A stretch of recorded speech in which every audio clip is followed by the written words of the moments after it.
топырақ міндетті түрде не болу керек, таза әрі үлпілдек болу керек, жаңағыдай гүлдерді шығару үшін. Рассадасынан гүлдің экономдауға болмайды. Сондықтан топырақтың жақсысына алыңыздар. Және мен оларды мынандай стакандарға егіп атым, одноразовый стакандар. Біреу 1 теңгеден бе келеді, мен бірден 10 мың штугын 12 мыңға алдым. 2 теңгеден ба солай келеді, оптым алғанда. Сосын оны мынадай поддондарға қоям. Мінекей мынадай поддондар.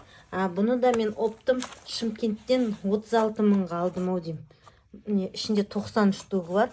Доставкасын төледім Ақтөбеге дейін.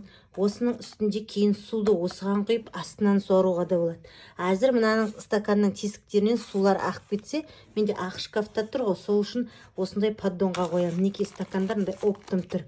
Және жаңағы айттым ғой, бірінші Актара мен Привикур 2 фунгицидпен улап алу керек. Біреуі